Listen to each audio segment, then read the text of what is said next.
नमस्कार दोस्तों, मैं डॉक्टर मिली काउंसलिंग साइकोलॉजिस्ट। आज की इस वीडियो में बात करेंगे डिप्रेशन के बारे में। डिप्रेशन जो कि आज सबसे आम बीमारी बनती जा रही है, तो समझते हैं कि क्या कारण। डिप्रेशन दो कारणों से होता है। एक कारण है बाहरी दबाव और दूसरा है अंदरूनी दबाव। डिटेल में समझने की कोशिश करते हैं कि ये अंदरूनी और बाहरी दबाव क्या है। पर सबसे पहले हम बात करते हैं बाहरी दबाव के बारे में। बाहरी दबाव में बहुत सारी चीज़ें आ जाती हैं, जिसमें सबसे टॉप में है हमारे माता पिता या हमारा जीवन साथी। ये हमसे बहुत ज़्यादा उम्मीदें करते हैं, हमको लेकर के उनके कुछ ख्याली दुनिया में कुछ विचार होते हैं जो वो हमसे पूरा करवाना चाहते हैं, और इसके कारण वो लगातार हमें जताते रहते हैं, हमें बतलाते रहते हैं और हमारे ऊपर दबाव डालते रहते हैं। और जब हम इसे पूरा नहीं कर पाते तो अंत में हम ही इस डिप्रेशन के शिकार हो जाते हैं। दूसरा, बहुत से लोग हमारे जीवन में ऐसे होते हैं जो बहुत स्वार्थी होते हैं, लालची होते हैं, और अपने स्वार्थ की पूर्ति के लिए, लालच की पूर्ति के लिए वो लगातार हमारा शोषण करते हैं, हमारा दोहन करते हैं, भावनात्मक रूप से भी हमें निचोड़ने की कोशिश करते हैं। और ऐसे रिश्तों से घिरे रहने के कारण भी हम एक समय के बाद में डिप्रेशन में चले जाते हैं। तीसरी कैटेगरी में आ जाते हैं फिर से हमारे पेरेंट्स और हमारे जीवन साथी। लेकिन ये ऐसे पेरेंट्स और जीवन साथी होते हैं जो बहुत अहंकारी होते हैं। इन्हें हर हाल में अपनी पीठ थपथपानी होती है और हमारा क्रेडिट भी खुद के नाम कर लेते हैं। ऐसे जीवन साथी और पेरेंट्स के साथ रहते हुए भी कई बार हम डिप्रेशन के शिकार हो जाते हैं। तो इनसे बचना थोड़ा मुश्किल तो जरूर है, लेकिन कुछ ना कुछ उपाय निकालने की जरूरत होती है समय रहते। अब एक कारण और आ जाता है इस बाहरी दबाव में, वो है अपने पीयर प्रेशर के कारण बहुत सारी सुविधाओं को पाने की कोशिश करना। उन सुविधाओं की जिन्हें हमें वास्तव में ज़रूरत नहीं होती, लेकिन पीयर प्रेशर के कारण, समाज के कारण, आस पड़ोस के कारण हम दिखावे के लिए उन चीज़ों को अपने जीवन में शामिल करने की कोशिश करते हैं। लेकिन हमारी क्षमता, हमारी आर्थिक स्थिति इसको परमिशन नहीं देती, और इस जोड़ तोड़ में, इस संतुलन बनाने की कोशिश में हम डिप्रेशन के शिकार हो जाते हैं। अब समझते हैं ये अंदरूनी कारण क्या है जो कि सबसे ज्यादा महत्वपूर्ण है। अंदरूनी दबाव में जो सबसे टॉप में आता है, जो मैंने अपने अनुभव में देखा है, वो है हमारा हमसे ही बहुत ज्यादा उम्मीदें पाल लेना। सपोज हमें ऐसा लगता है कि हमने जो गोल सेट किया है उसे हमको हासिल कर ही लेना है और हम कर सकते हैं, बट वास्तव में हमारा ब्रेन या हमारा शरीर या हमारी परिस्थितियां कुछ ऐसे ऑब्स्टेकल खड़े कर रहे हैं जिसे दूर करने में हम या तो फोकस नहीं है या हम नहीं कर सकते। और यहाँ पे खुद से पाली गई ये उम्मीदें ही एक टाइम के बाद में हमें डिप्रेशन में धकेल देती हैं। तो अगर आप डिप्रेशन महसूस करते हैं तो एक बार खुद को थोड़ा छोटा कर ले, और उसके बाद आप देखेंगे कि आप डिप्रेशन से बाहर आ गए। इसी कैटेगरी में आ जाता है हमारा अहंकारी होना भी। अगर हम खुद ही बहुत अहंकारी हैं तो हम अक्सर एक ऐसा माहौल बना लेते हैं अपने आसपास में कि लोग हमसे कट जाते हैं, लोग हमसे सही तरीके से बात करना पसंद नहीं करते हैं, हमारे अपने कम हो जाते हैं, और ये भी हमें डिप्रेशन की तरफ लेकर के चला जाता है। यही एक कैटेगरी आ जाती है इमेज कॉन्शियस लोगों की। वो लोग जो अपनी इमेज को लेकर के बहुत ज़्यादा अवेयर होते हैं, जो बिल्कुल भी बर्दाश्त नहीं कर सकते कि कोई उन्हें गलत बोले, वो लोग भी डिप्रेशन में जाते हैं। क्योंकि आप हमेशा कुछ ऐसा नहीं कर सकते कि सब लोग आपकी तारीफ करें। कुछ ना कुछ गलतियां हम करते रहते हैं या दूसरों की उम्मीद पे खरे नहीं उतरते हैं, तो आलोचना करने वाले लोग तो हमेशा हमारे आसपास होंगे। लेकिन जो इमेज कॉन्शियस लोग हैं, जैसे ही उनकी आलोचना होती है, जैसे ही उनमें कोई कमी निकाली जाती है, वो घबरा जाते हैं, परेशान हो जाते हैं और आक्रामक भी हो जाते हैं। लेकिन लंबे समय तक ऐसा चलता नहीं, क्योंकि बाहरी परिस्थितियों में हम ज़्यादा कुछ कर पाते नहीं, और इस तरह से हम डिप्रेशन के शिकार हो जाते हैं। अब एक कैटेगरी आती है उन लोगों की जो सबको खुश रखने की कोशिश करते हैं। उन्हें लगता है कि वो हर सब कुछ कर सकते हैं, वो सबको खुश रख सकते हैं, सभी लोग उसके अपने हैं। ऐसे लोग निश्चित रूप से डिप्रेशन के शिकार होते हैं, क्योंकि आप कभी भी सबको एक साथ खुश नहीं रख सकते। सबकी अपनी ज़रूरतें हैं, अपना मापदंड है, अपने सिद्धांत हैं, और सबका अपना मंतव्य है। वो आपके बारे में कुछ भी सोच सकते हैं।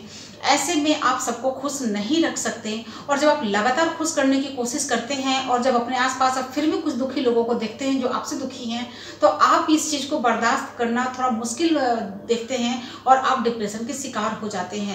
तो थोड़ा सा यहाँ पे सावधान होने की ज़रूरत है। तो बिल्कुल भी भगवान बनने की कोशिश ना करें। अब जो एक महत्वपूर्ण कारण है अंदरूनी तौर पर डिप्रेशन लाने का, वो है खान पान के कारण या फिर हमारे जो परिस्थितियों के कारण कुछ रासायनिक बदलाव हमारे शरीर में जब आ जाते हैं और कुछ खास तरह के हार्मोन्स हमारी बॉडी में रिलीज नहीं होते तो वहाँ भी डिप्रेशन आता है।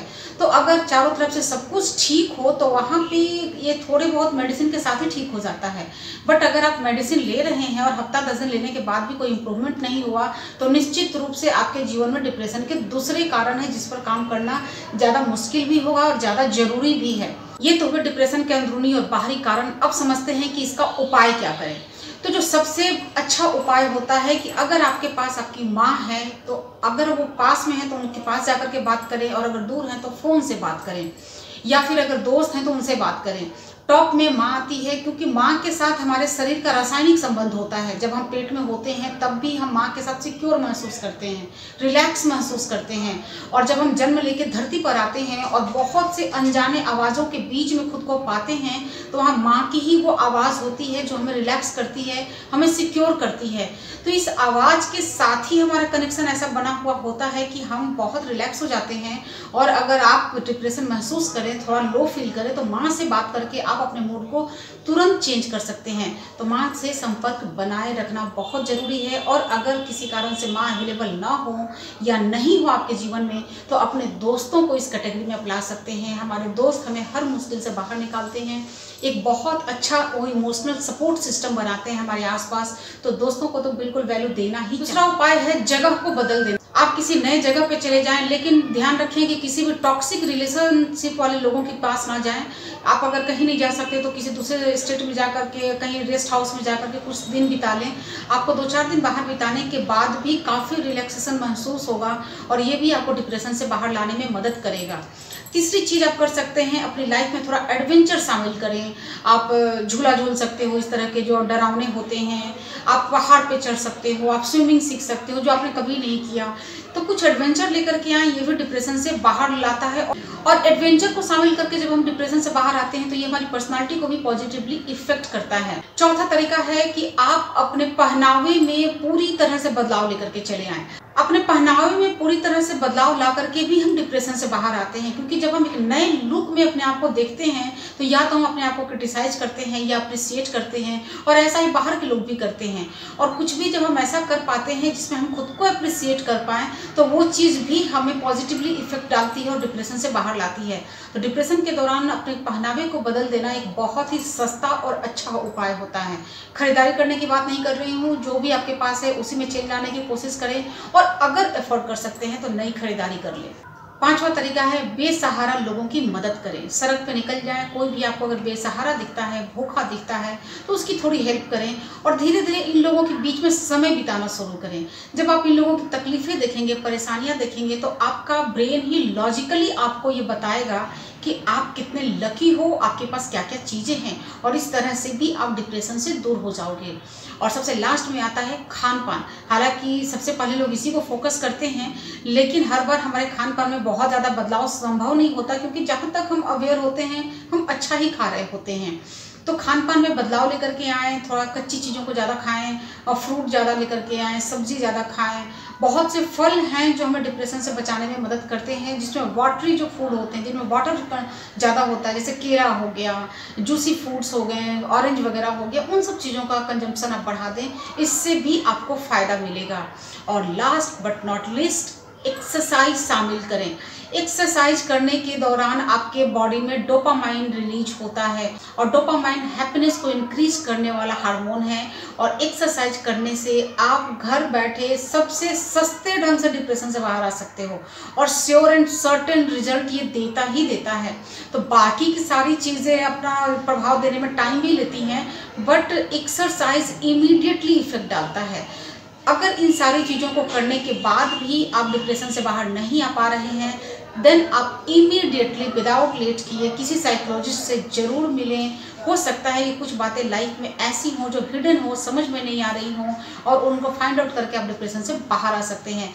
तो डिप्रेशन को ट्रीट करने की राह में सबसे पहला स्टेप होता है इसे आइडेंटिफाई करना, और दूसरा स्टेप है इसको ठीक करने के लिए एक्शन लेना, और इस तरह से डिप्रेशन से आप बाहर आ सकते हैं। एक बात ध्यान में रखें कि कोई भी डिप्रेशन में जा सकता है, समय ऐसा ही है। यहाँ पे 1000 तरह के बदलाव हमारे आसपास हो रहे हैं जो जाने अनजाने हमें प्रभावित कर ही रहे हैं। तो डिप्रेशन को बिल्कुल भी इग्नोर न करें। आशा करती हूँ कि वीडियो पसंद आया होगा। पसंद आया हो तो लाइक एंड शेयर जरूर करें। आती हूँ ऐसे ही किसी नई वीडियो के साथ, तब तक के लिए नमस्कार।